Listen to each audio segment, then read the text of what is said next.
తర్వాత మనం అక్కడ గమనిస్తే గనక ఇక్కడ వ్రాయబడతా ఉన్నటువంటి మాట ఏంటిదంటే, ప్రకటన గ్రంథం 1వ అధ్యాయము 3వ వచనములో, సమయము సమీపించినది గనుక ఈ ప్రవచన వాక్యములు చదువువాడును వాటిని విని ఇందులో వ్రాయబడిన సంగతులు గైకొను వారును ధన్యులు. కాబట్టి ఈ ప్రకటన గ్రంథములో ధన్యతలు అనేటటువంటివి 7 ధన్యతలు ఉన్నట్లుగా మనం చూస్తాం.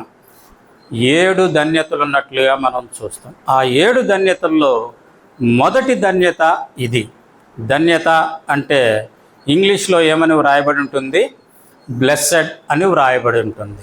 కాబట్టి కొంతమందికి ధన్యుడు, ధన్యత అంటే అర్థం కాకపోతే స్పష్టమైనటువంటి మన వాడుక భాషలో దాని అర్థం ఏంటి అంటే ఆశీర్వాదము అనేది అర్థం.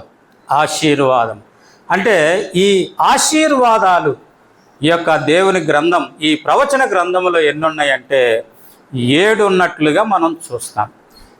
7 అనేటటువంటి మాట ఈ ప్రవచన గ్రంథంలో 56 పర్యాయాలు వ్రాయబడినట్లుగా మనం చూస్తాం. ఈ 56 పర్యాయాలు వ్రాయబడినటువంటి ఈ 7 అనేటువంటి సంఖ్య మొదటిగా ధన్యతల విషయంలో వ్రాయబడింది. ధన్యతలు ఎన్ని ఉన్నాయి? 7. దానిలో మొదటిది ఇది అనేటటువంటిది చూస్తాం.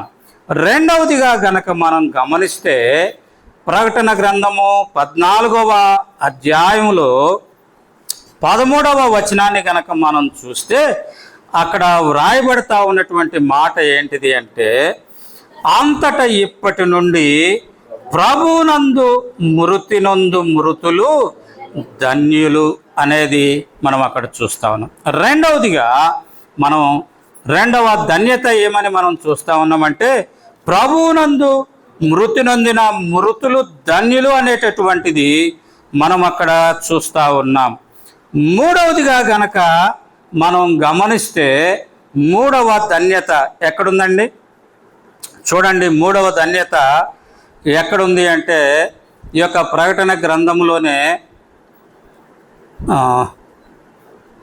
ఎక్కడుంది మూడవది? 16వ అధ్యాయము 15-16 వచనాలు వ్రాయబడి కలిపి ఉన్నాయి. చూడండి, హెబ్రీ భాషలో హర్మగిద్దోన్ అను చోటకు వారిని ప్రోగు చేసెను. ఇదిగో నేను దొంగవలే వచ్చుచున్నాను, తాను దిగంబరుడుగా సంచరించుచున్నందున జనులు తన దిశములను చూతురేమో అని మెలకువగా ఉండి తన వస్త్రము కాపాడుకొనివాడు ధన్యుడు. కాబట్టి మూడవదిగా మెలకువగా ఉండి వస్త్రాన్ని కాపాడుకునేవాడు ధన్యుడు అనేది మనం చూస్తా ఉన్నాం. 4వ ధన్యత ఎక్కడ వ్రాయబడతా ఉందంటే 19వ అధ్యాయములో మనం చూస్తాం. 9వ వచనంలో, మరియు అతడు నాతో ఇలాగు చెప్పెను, గొర్రె పిల్ల పెండ్లి విందుకు పిలువబడిన వారు ధన్యులు అనేటటువంటిది మనం అక్కడ చూస్తా ఉన్నాం. 4వ ధన్యత, గొర్రె పిల్ల పెండ్లి విందుకు పిలువబడిన వారు ధన్యులు. 5వదిగా మనం చూస్తా ఉన్నాం 20వ అధ్యాయం 6వ వచనంలో, ఈ మొదటి పునరుద్ధానములో పాలు గలవారు ధన్యులు అనేటటువంటిది మనం చూస్తాం. 5వదిగా మొదటి పునరుద్ధానములో పాలు కలిగినటువంటి వారు ధన్యులు అనేది మనం చూస్తాం. 6వదిగా మనం గమనిస్తే గనక ఈ యొక్క ప్రకటన గ్రంథం 22వ అధ్యాయము 7వ వచనాన్ని చూస్తే, ఇదిగో నేను త్వరగా వచ్చుచున్నాను, ఈ గ్రంథములోని ప్రవచన వాక్యములను గైకొనువాడు ధన్యుడు అనేది వ్రాయబడతా ఉంది. చివరిదిగా 7వ ధన్యత ఇదే 22వ అధ్యాయంలో మనం చూస్తాము. ఈ యొక్క 14వ వచనములో, జీవ వృక్షమునకు హక్కు గలవారై గుమ్మముల గుండా ఆ పట్టణములోనికి ప్రవేశించినట్లు తమ వస్త్రములను ఉదుకుకొనువారు ధన్యులు అనేటటువంటి మాట మనం గమనిస్తాం. కాబట్టి ఈ ప్రకటన గ్రంథంలో 7 ధన్యతలు ఉన్నట్లుగా మనం చూస్తా ఉన్నాం. ఆ 7 ధన్యతల్లో ఈ దినాన్న ఒక ధన్యత విషయమై మనం చూడాలనేది ఆశ కలిగి ఉంటా ఉన్నాం.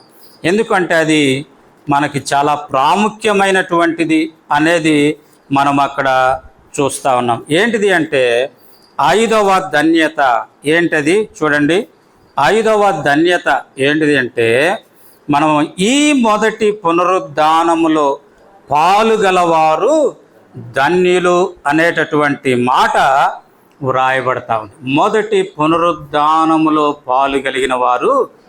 కాబట్టే మనం పడేటటువంటి ప్రయాస అంతా కూడా వారం వెంబడి వారం దేవుని మందిరానికి వచ్చేది, మనం ఉదయాన్నే లేచి దేవుని వాక్యం చదువుకునేది, రాత్రి పడుకునే ముందు దేవుని వాక్యం చదువుకునేది, వార కార్యక్రమాల్లో పండుకునేది, మనము మన జీవితాన్ని సరైన రీతిలో క్రమపరుచుకునేది.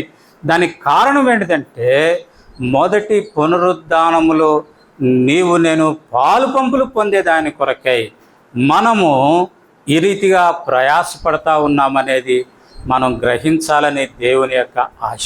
కాబట్టి ఈ పునరుద్ధానానికి